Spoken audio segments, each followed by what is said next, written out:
Mga kapatid, magandang gabi po sa inyong lahat. Bibigyan ko po kayo ng update tungkol doon sa Toyota Fortuner na nasira ang automatic transmission. Doon po sa huling vlog ko nakalagay doon, nawasak.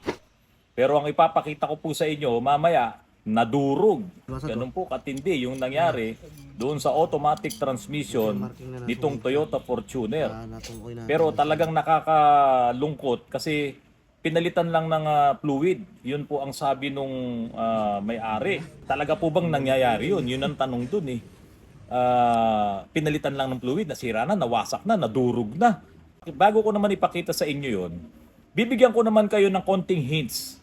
At bakit po ba nangyari yung mga ganun? Maiiwasan po ba natin na dumating sa ganung pagkakataon na madudurog talaga yung laman ng inyong automatic transmission?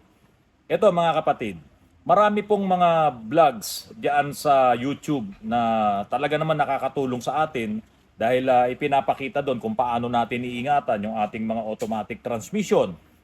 Meron na nga rin po akong ginawa na tungkol po doon. Pero ngayon, uulitin ko lang sa inyo, isang mabilis lang na dadaanan natin yung mga tips na yan kung paano maiingatan yung ating mga automatic transmission. Tapos, pupunta po tayo doon kung paano nyo talaga maiiwasan na dumating kayo doon sa ganung pagkakataon na nadudurog, nasisira at talagang hindi na umaandar yung inyong automatic transmission.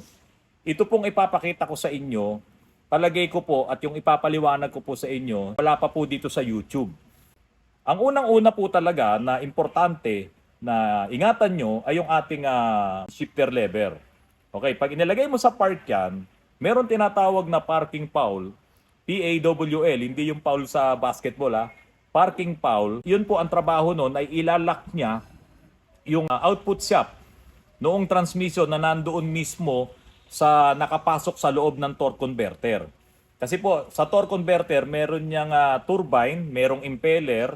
Ngayon, umiikot yung ating torque converter, iikot ngayon din tong turbine. So, pag ikot po nung dalawa na yan, yun na nga po yung nakakabit yung output shaft doon at paiikutin na yung ating transmission. Ngayon, kung inilagay mo sa park, para man lang maging safety, ilalak ngayon ng parking foul yung mismong nakakabit doon sa loob ng torque converter para hindi siya umikot. So kahit na umiikot ang makina mo dahil naka-start ang engine mo, hindi ngayong gagana yung turbine na yon kasi nakalock siya doon sa gear. Ngayon, nasisira po ito mga kapatid kung hindi mo yun alam gamitin.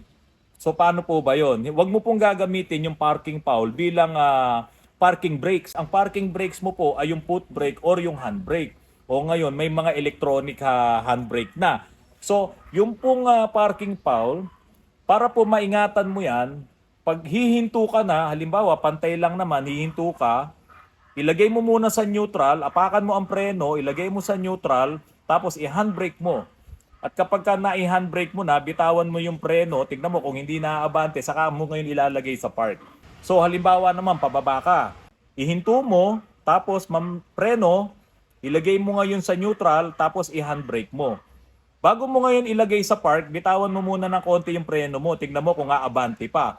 Pag umabanting konti at na-preno na, huminto na siya, doon mo ngayon ipapasok sa park. Ganon din po yun kung paakyat naman yung parking mo kasi aatras yan eh. So, paakyat, iabante mo, tapos preno. Pagka preno ng doon sa pedal, ilagay mo sa neutral, tapos i-handbrake mo. So, bitawan mo ngayon preno, aatras pa ng konti kasi yan eh. Pag atras ng konti, saka mo ngayon ilalagay sa park ang iyong shifter lever. So, iyon po yung tamang paggamit nun. Kasi po, pag hindi ganun ang ginawa nyo, may mga pagkakataon kung paakyat yan, tapos inilagay nyo kagad sa park, saka ka nag-handbrake, sa susunod na gagamitin mo, parang nakaipit yan. Kasi nga, medyo lumaban, naglaban yung gear ng parking foul, saka yung output shaft. So, doon po kasi nakakabit yun. So, may laban yun. Minsan, nakakasira yon. Minsan kung babae ang gagamit, hindi niya matanggal. Saka kung every time na ganun ang mangyayari, masisira po talaga yung transmission mo. Doon, yung mga gears na yon ng parking foul. Ang susunod, kapag ka ikaw ay gagamit ng reverse saka drive, kung ikaw ay atras ka ngayon, preno, bago mo yan ilagay sa drive, ay mamemreno ka muna. So kung ikaw naman ay galing sa abante at re-reverse ka, ganun din yon. Bago ka mag-reverse, Galing ka sa abante, preno muna, saka ka ngayon re-reverse. Huwag po yung binibigla na umaatras ka pa ay nilalagay mo na sa drive. Mawo-worn out po, magkakaroon ng premature wear ang inyong transmission. So every time kasi na binibigla mo din yan, halimbawa, drive ka, o siyempre yung clutch pack ng drive ang gagana, tapos bigla mo nilagay sa reverse, lilipat yun. Magkaiba naman po kasi ng clutch pack yun, magkaiba ng clutches yun eh. So lilipat yun, ang magdidikit-dikit naman ngayon itong sa reverse. So napepersa yun. Siyempre umiikot yun eh. Okay, tapos biglang pumunta sa reverse. Okay, ayun.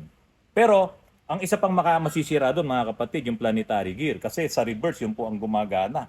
Yun ang pinaiikot doon, yun ang magre-reverse. So, kung lagi nyo pong gagawin yun, makakasira po ng transmission.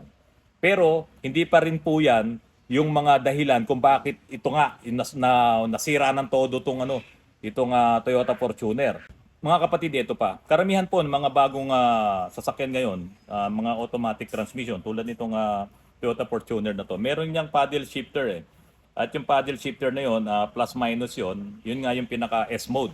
Sports mode or sequential mode.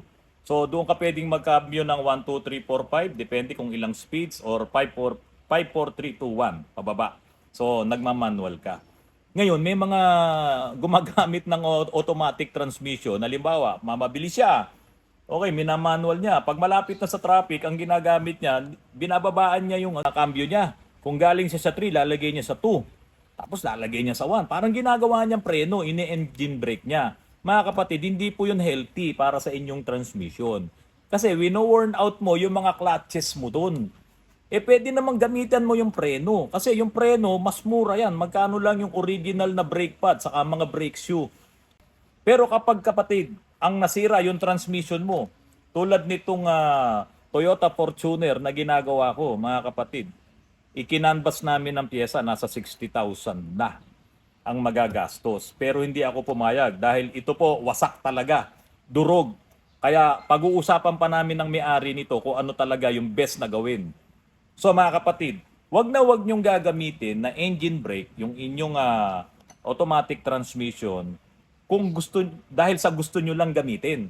Traffic, alam nyo na may traffic doon, gagamitin yung engine brake. Hindi po siya ganun nakadesign. Yung pong mga gumagamit ng paddle shift, talagang gusto nilang mag-manual, okay, normal na driving, 1, 2, 3, 4, 5. Tapos magta-traffic kasi po, yung pagbaba naman ng cambio niyan, automatic din eh. Halimbawa, ginagamit mo, hihinto na dahil may traffic light na doon. Nagbabawas po yung kusa eh. Hindi naman yan yung nasa 5 ka, nandun lang sa 5. Hindi po, magbabawas yan ng kusa. Timing yun, automatic timing yun. Kung saan kailangan siya magbawas, magbabawas siya doon. Pero kung gagamitin mo siyang preno para lang mag-engine brake ka, makakasama po yun sa inyong automatic transmission. Tandaan nyo po, iba ang manual transmission sa automatic transmission. Sa manual transmission, pwede nyong gawin yun. Nakadesign siya doon. Pero sa automatic transmission, gawin mo yung palagi kang nag-engine brake, gamit mo yung sequential mode or yung sports mode, sinisira nyo po ang transmission nyo. Saan nyo po ba pwedeng gamitin yun? Yun po ay kung talagang pababa, kailangan nyo ng engine brake.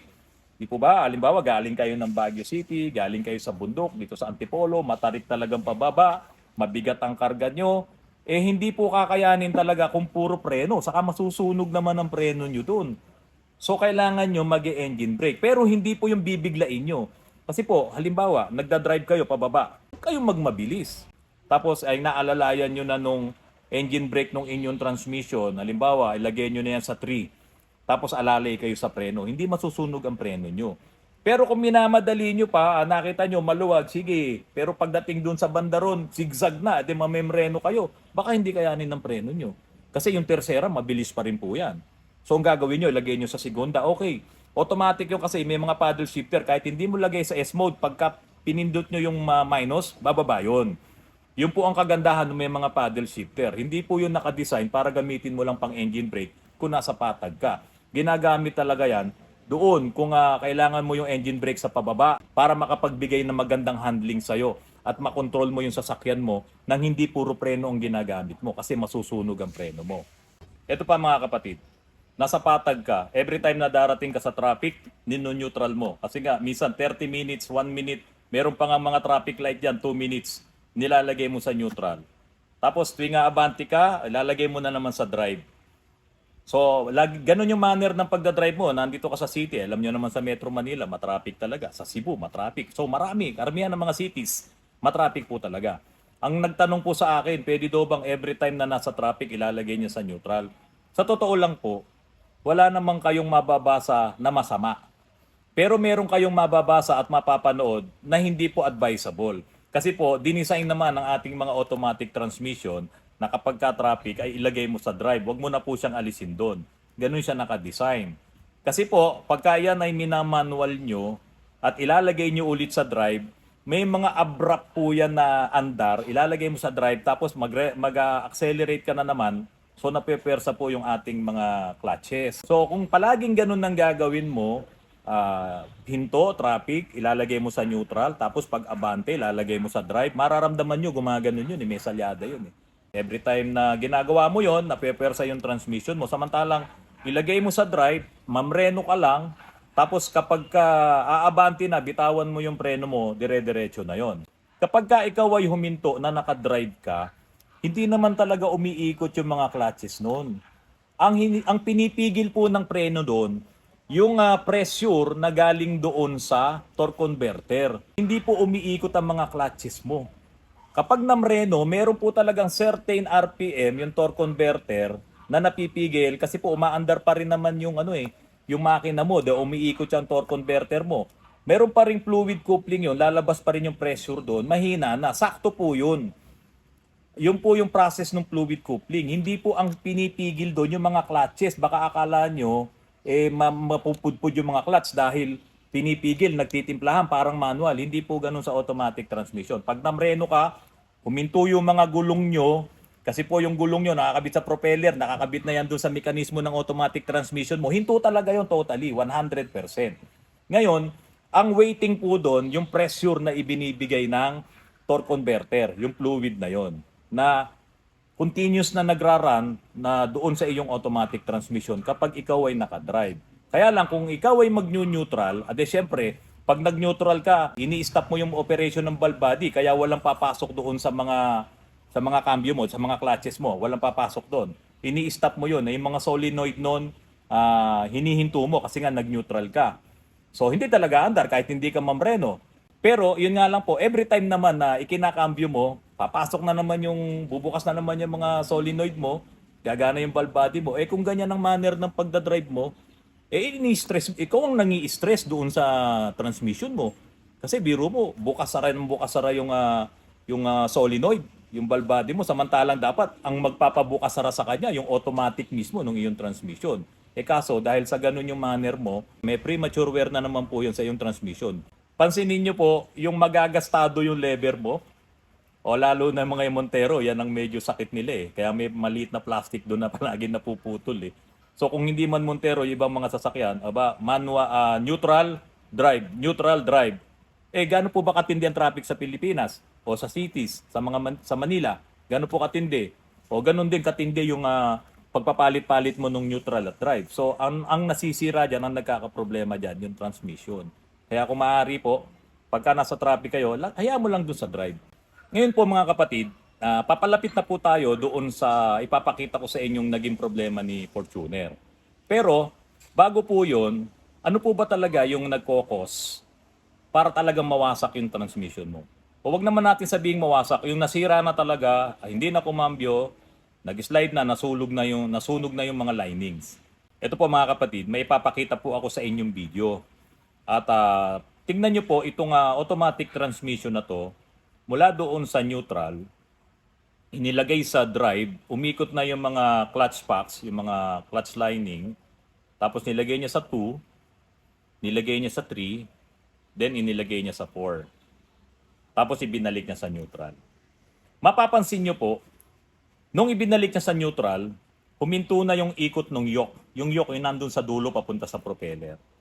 Pero nung nilagay niya sa 1, sa 2, sa 3, and 4, umiikot yung yoke. Kasi umaandar ka na nun eh. Ngayon, nilagay niya sa neutral, hindi na umikot yung yoke.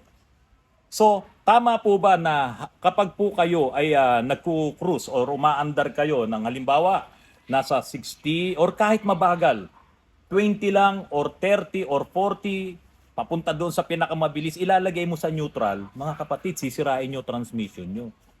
Kasi, pag inilagay nyo sa neutral, diyan sa pinakita ko sa inyong video, hindi umiikot yung mga lining. Pero, nung inilagay sa 1, 2, 3, 4, umiikot yung lining. Pero tignan nyo po, habang umiikot yung lining, umiikot din yung yoke. Ibig sabihin, umiikot yung inyong propeller papunta dun sa mga gulong. Ngayon mga kapatid, tignan nyo po. Kung halimbawa, umaandar ang inyong sasakyan, umiikot ang gulong, umiikot ang propeller at inilagay nyo sa neutral, wawasakin po noon ang transmission nyo. Kasi pag inilagay nyo sa neutral, i-invalid nyo yung operation ng valve body.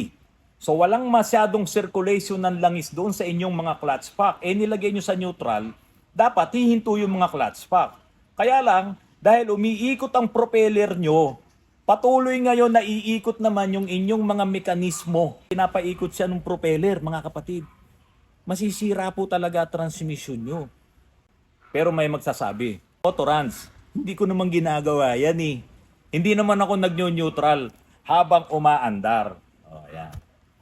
Hindi okay, hindi po nyo ginagawa. Tama po yun. Yun yung best na hindi nyo dapat gawin. Ngayon, eto na po tayo. Doon na po tayo sa, sinabi ko kanina, na nasisira ang transmission nang hindi nyo po namamalayan.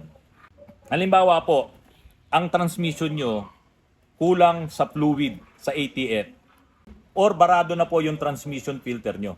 So ang mangyayari po dyan, hindi makakaakyat yung oil doon sa system. So minsan, hindi na siya nagsiship ng maayos. 1, 2, minsan sa 3, ayaw na. Pag sa 3, parang nag-i-slide na kayo. So marami pong nagtatanong yan, Sir, bakit ganun? Hindi na po umaabot ng 3, ang speed ko lang po 40. So sa unang pagkakataon na naranasan nyo yan, mga kapatid, ipagawa nyo na yan. Ipacheck nyo na yan dahil baka nga kulang lang kayo sa fluid or barado ang inyong transmission filter.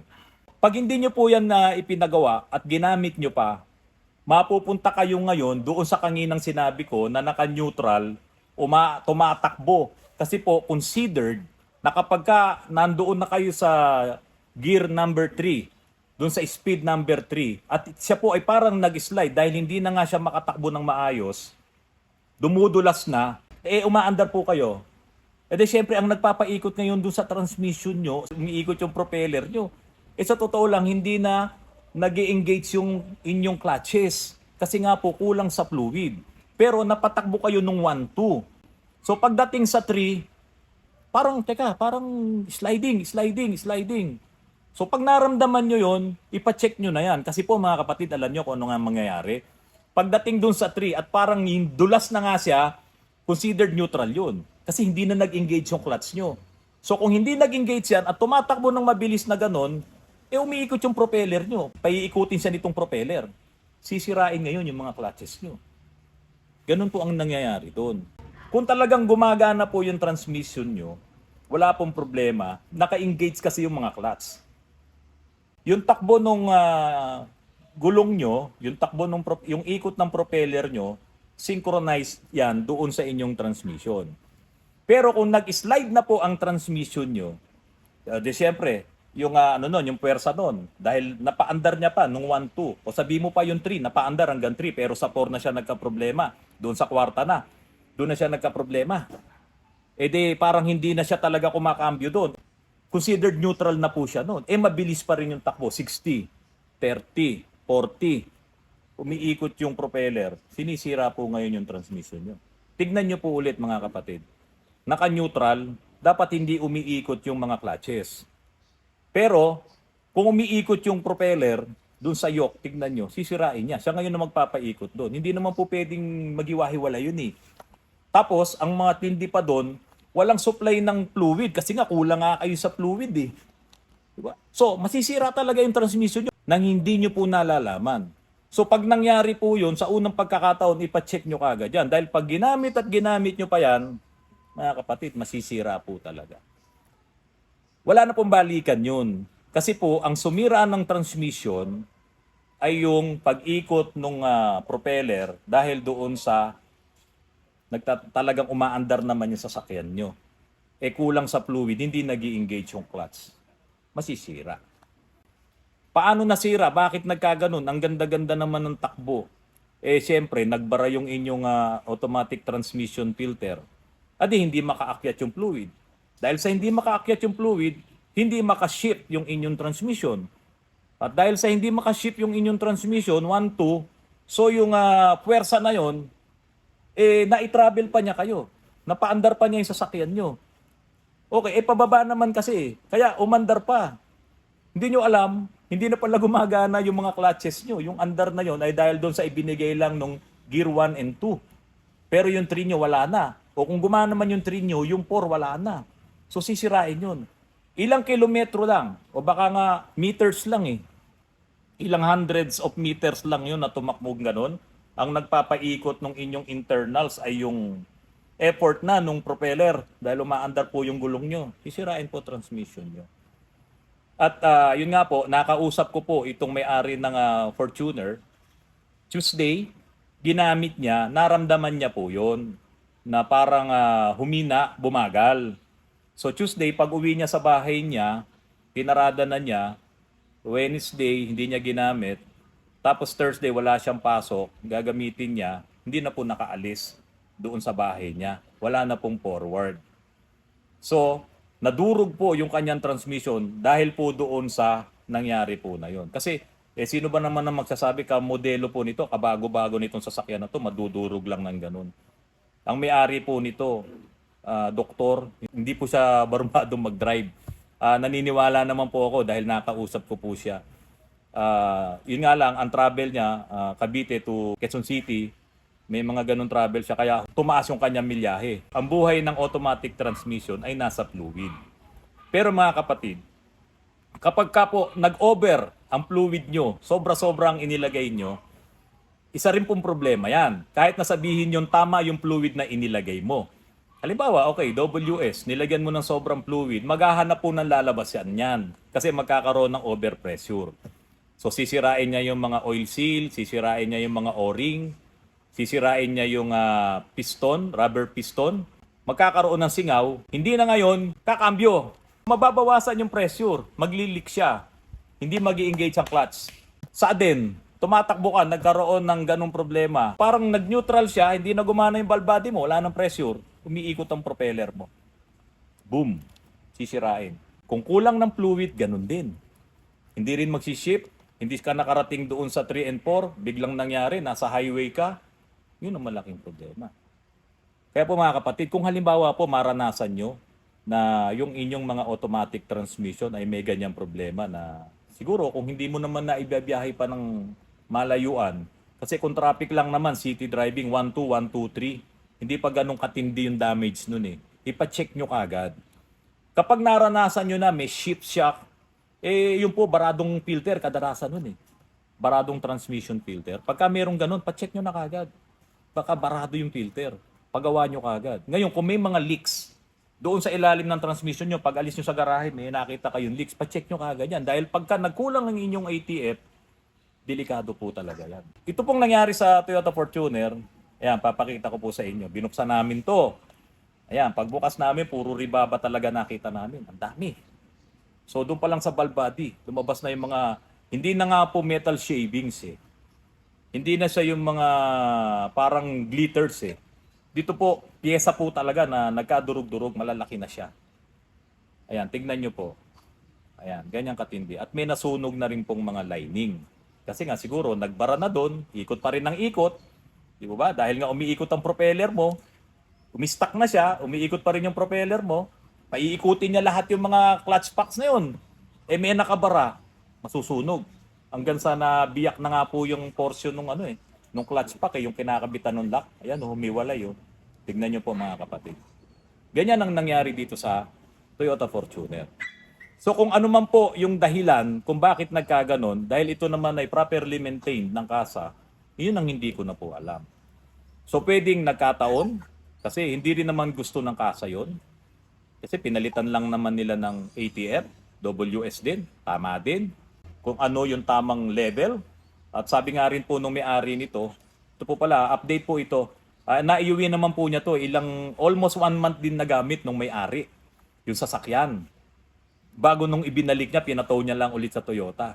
So ito po yung update. Almost 1 month din po niyang nagamit at yun na nga po nagkaroon ng problema. So wala tayong sisisihin dito. Ang pwede lang natin sisihin dito, yung pagkakataon. Talagang nasira po yung kanyang transmission. Masyado lang mabilis ang nang pangyayari. Siguro hindi na rin po na malayan nung may-ari na ito na nag-exist na yung ganitong problema. At kaya nga po mga kapatid, ito pong vlog ko ngayon na yung po palang ganun na problema pag pinabayaan nyo, talagang wawasakin po ang transmission nyo. Siguro sa iba, mag-slide lang, masusunog lang, hindi mawawasak. Pero ito po kasing kay Fortuner, durog po talaga. Nawasak yung pyesa. Nawasak yung transmission. So, paano po natin may iwasan yan? Ito nga po, yung mga binanggit ko po sa inyo kanina tungkol sa fluids, bantayan nyo po yan. Sobrang fluid, kulang sa fluid. Ayaw nating maparis dito sa Toyota Fortuner na nawasak ang kanyang transmission. Pero tulad nga po nung ipinakita ko sa inyong video, sana po tanggapin nyo po na positive po itong aking vlog. Tulad nga po nung nakaraang kong vlog mga kapatid, nagtataka po ako, hindi ako makapaniwala na ganun-ganun lang, mawawasak po. Nagpalit lang ng ATF, mawawasak yung transmission. So, ito po ay nagkaroon ng minor problem, hindi lang napapansin, lumala ng lumala. Ganun po ang nangyari.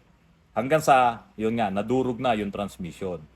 So ito po, ayoko na tong i-repair kasi may damage na rin po yung housing ng transmission dahil dun sa nagpaikot-ikot ng mga bakal.